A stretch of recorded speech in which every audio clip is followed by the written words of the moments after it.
নমস্কার বন্ধুরা, স্বাগত আপনাদের জয় কিচেনে। আজকে আমরা তৈরি করব মাংসের তরকারি। মাংসের তরকারি করতে কি কি মশলাপাতি লাগে সেটা আপনাদেরকে দেখাবো। এখানে আমরা রসুন, আদা, শুকনো লঙ্কা, লবণ, লঙ্কার গুঁড়ো, হলুদ গুঁড়ো, তেজপাতা, গরম মশলা, এদিকে তেল, এদিকে পেঁয়াজ, টমেটো, আলু আর এই মাংস। আমরা এই মাংসটা এবার হলুদ, নুন, লঙ্কা দিয়ে ভালো করে মাখিয়ে নেবো। অল্প করে হলুদ গুঁড়ো দিয়ে দিচ্ছি, লঙ্কা গুঁড়ো, তেল দিয়ে দিচ্ছি,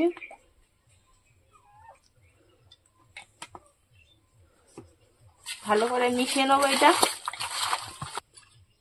নুন দিয়ে দেবো,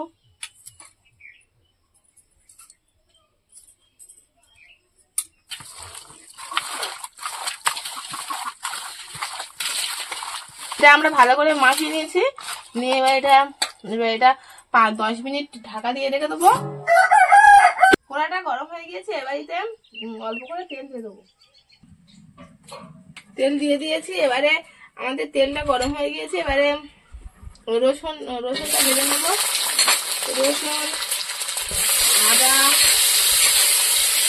লঙ্কাগুলো, পেঁয়াজটাও ভেজে নেবো।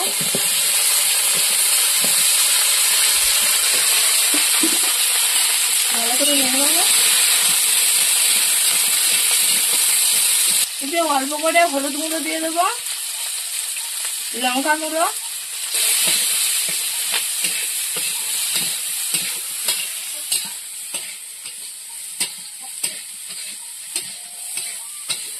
এতে আমরা টমেটো গুলো দিয়ে দেবো, দিয়ে একসঙ্গে সব ভেজে নেবো। হয়ে গিয়েছে, এবারে আমি কড়াইতে তুলে নেবো।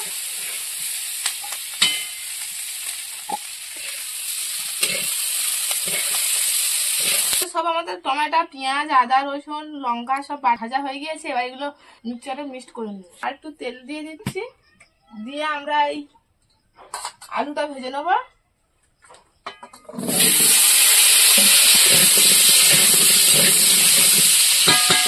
এদিকে আমাদের আলুটা ভাজা হবে, আমি ওইদিকে মিক্সচারে ওগুলো গুঁড়ো করে নেব। আমরা এগুলো মিক্সচারের মধ্যে ভেজে নেবো।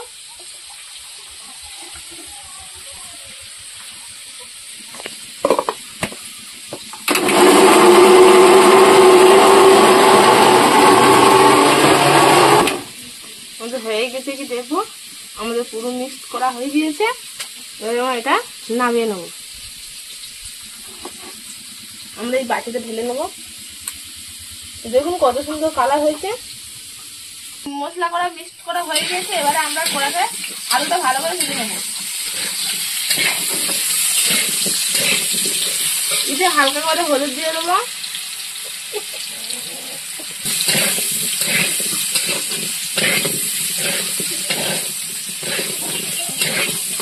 আমাদের আলু ভাজা হয়ে গিয়েছে। এবারে আমরা আলুটা তুলে নেব।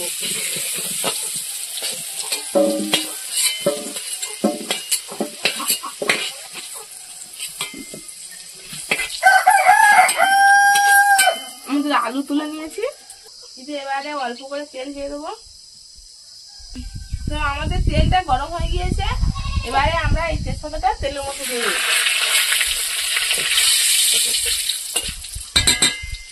দিয়ে এবারে আমাদের সেই যেটা মিক্সড করে রেখে দিয়েছিলাম মিক্সচারে, সেটা নিয়ে আমরা কড়াতে দিয়ে দেবো।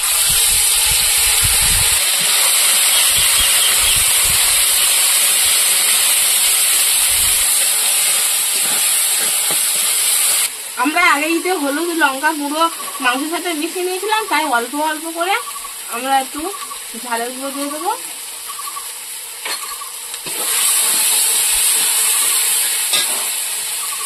একটু জল দিয়ে দিচ্ছি।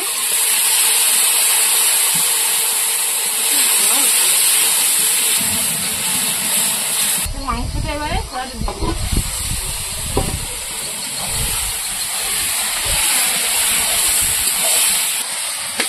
আমরা ভালো করে এগুলো কষে নেবো মাছের সাথে।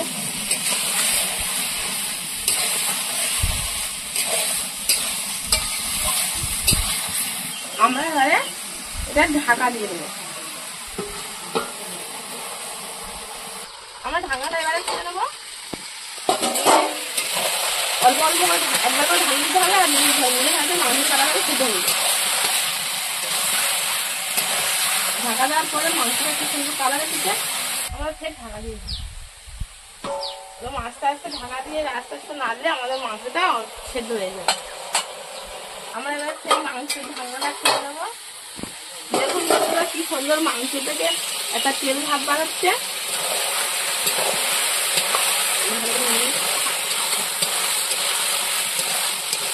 কত সুন্দর একটা তেল বার হচ্ছে।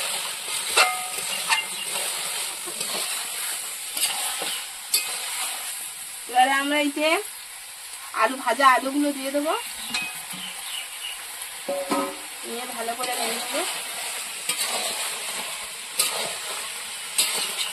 সব সময় কষা মাংসকে কষার সময় অল্প করে জাল দিতে হবে, না তাহলে মাংসটা পুড়ে যাবে।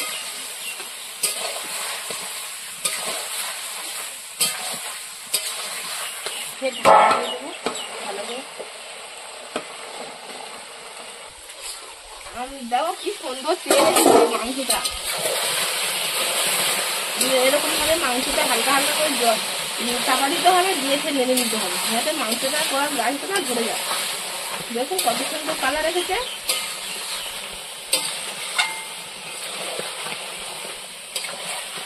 আর এই মাংসের ঝোল মরে গিয়েছে, এবার আমরা জল ঢেলে দেবো।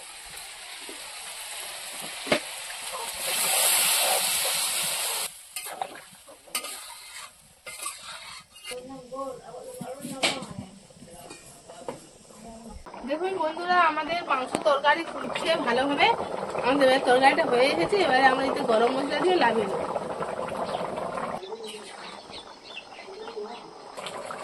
গরম মশলা দিয়ে দিচ্ছি।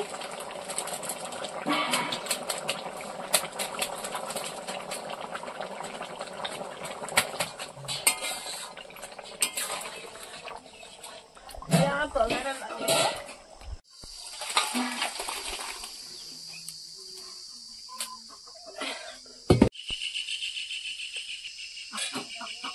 বন্ধুরা ভিডিওটি ভালো লেগে থাকলে ভিডিওটি একটি লাইক এবং চ্যানেলটি সাবস্ক্রাইব করে রাখুন। দেখা হচ্ছে পরের ভিডিওতে।